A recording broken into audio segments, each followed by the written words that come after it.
Do you know two sailors cannot sail a ship at the same time?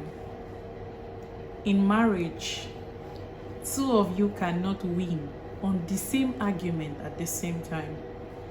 So understand that the both of you are a team, and the race is not against each other, but both of you are team members ensuring that your house wins.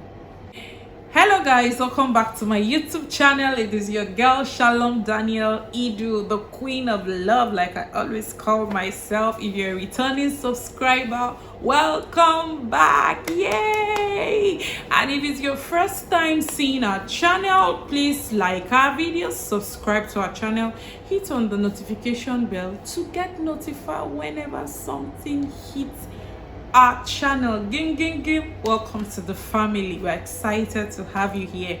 So today we'll be talking about the 4 keys. I like to call it the 4 keynotes in marriage. The 4 keynotes in marriage. These keys are things that usually causes friction in marriage. The things that look, to some of us, they might look like ordinary things. They might look like things that are not important. They might look like things that shouldn't even bring friction. But guys, as small as they sound, or as big as they might sound to me, they are the major friction causes in your marriage. Number 1, the God factor. Take the God factor out of anything you do in life, and what you have is just a collusion going somewhere to happen. So I like to say, the Bible says a threefold cord cannot be easily broken. Take a stick of broom, you break it. You and your husband as 2 sticks, it will break. A threefold cord is more difficult to break. Now, please, I would like to say, whatever religion you hail from, whatever is your belief, I'm not trying to preach church, I'm not trying to preach anything, but please ensure that the God factor is present in your home. Let God be like your major go-to person when it comes to your frictions in marriage. I like to always use the God factor because who else understands a product better than its manufacturer? God is the one that created your partner. He has the manual of your partner in your palm. So instead of just complaining and seeing the things that he's not doing, confess the things you want him to say, you want him to do, or how you want him to act. Let it be your daily confession to start with. And then secondly, go to God. That is why I say the God factor. Talk to God. Talk to him like you would talk to your friend. That time you use to call your friend and wash your husband before your friend, or wash your spouse, wash your wife before your friend, before your family, use that time and first talk to God. It always works. If you talk to God first about everything, you will see that the first thing that happens is that your peace comes. You get a little peace before you factor out what next to do. So that is about the God factor. Number 2, respect. Men are natural lovers of respect. I feel like most men, their major love language is words of affirmation. Respect is related to words of affirmation. See, guys, English hard. I did talk this thing. Words of affirmation and respect go hand in hand. Now, for most men, respect is like a very, very big deal. And this is because, I would like to say, okay, this is because some of them, during their childhood, they were not accorded respect at all. Their parents talked down on them in public. Their elder ones talked down on them at public places. And then coming to meet you and getting married to you, or vis-a-vis, it could be from the woman, it could be from the man. Respect is important because whoever does not value you, it is difficult for you to love the person or to respect this person. Value is respect. If you respect someone, you value the person. That person is important to you. Respect is very important to men. Some persons try to switch these keys. You try to say, oh, sex is important. Yes, sex is very important in marriage. But try me. If you are doubting me, just run a test on your spouse. Dishonor your husband, dishonor your wife, and try to ask them for sex and see how it will flow.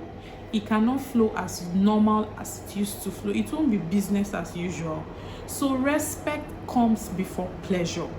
Respect your husband. Like I said at the beginning of this video, two captains cannot sail one ship.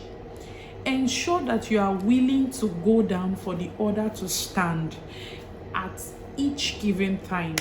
Let it not be that you are always reigning and ruling in the marriage.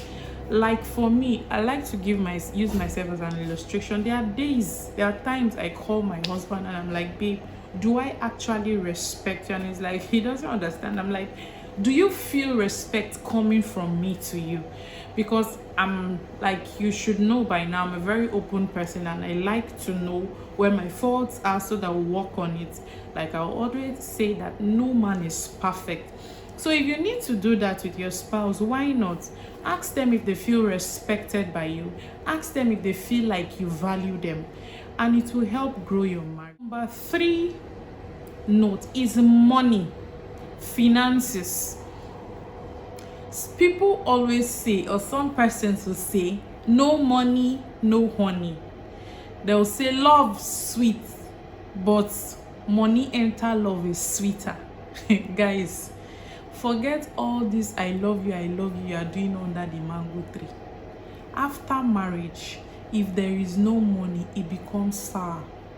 Money is one of a major friction in marriage again, because once there is no money, you tend to start disrespecting each other.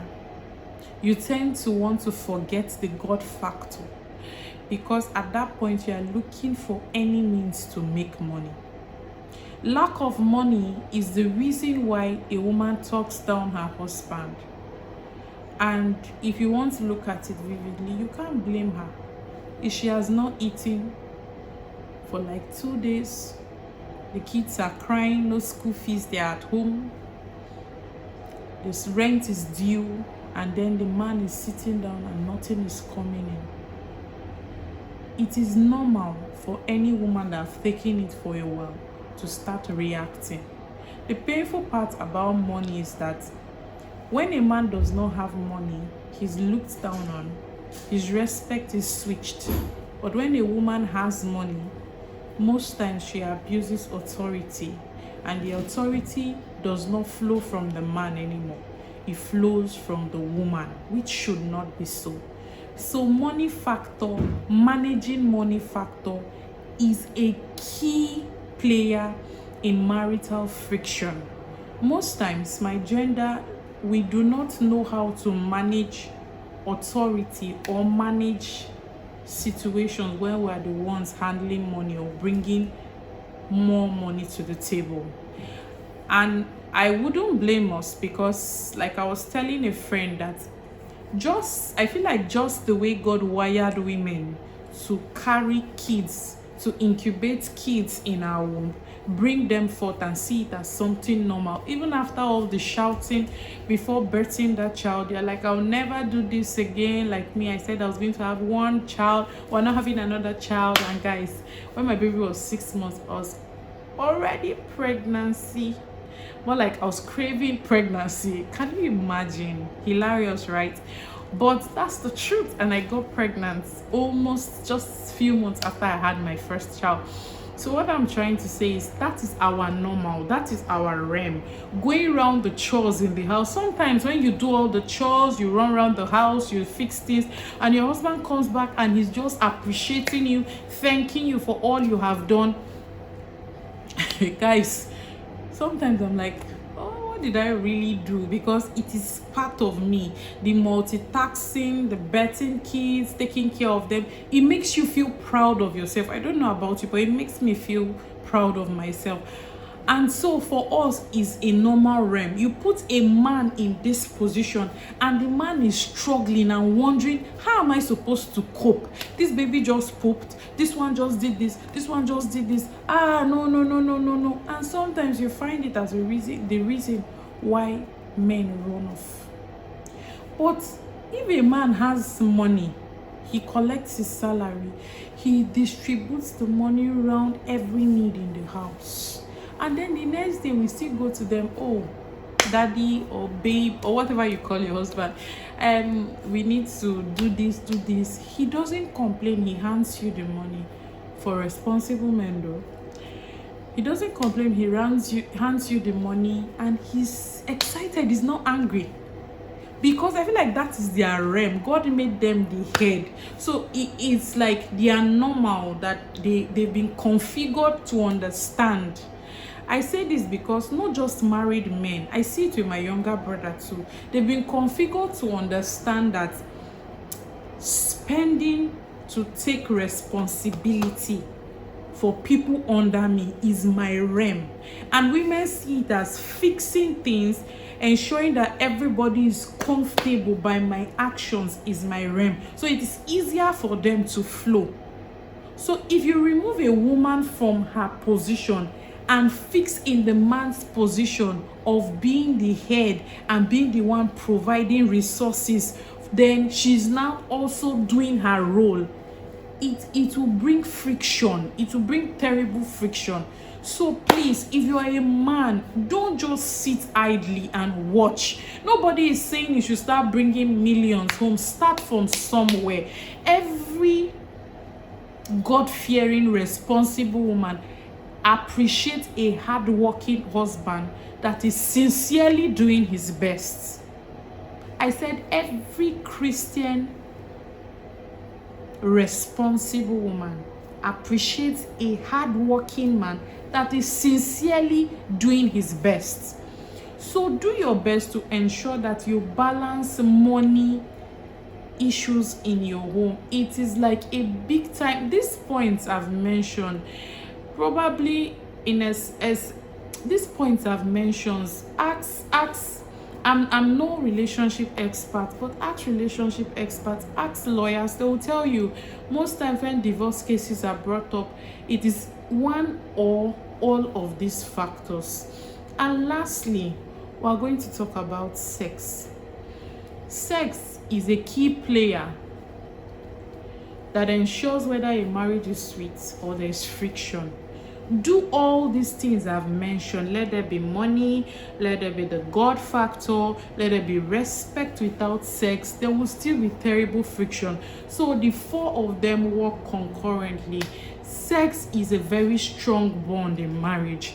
I hilariously told a friend years back when she got married and she was like, this sex thing said it's not her thing, no, I beg you. And I just jokingly told her that, see babe, each time there is no friction in your sex life with your husband or with your partner, there is little or no friction in your relationship. Communication flows easily because they have been a bond.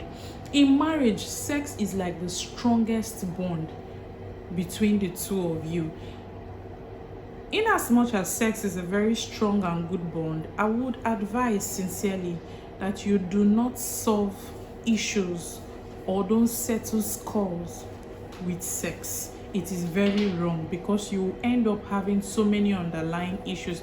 You can, of course, seal your conversation or seal your settlement with sex. That's fine, but ensure you always settle out of bed.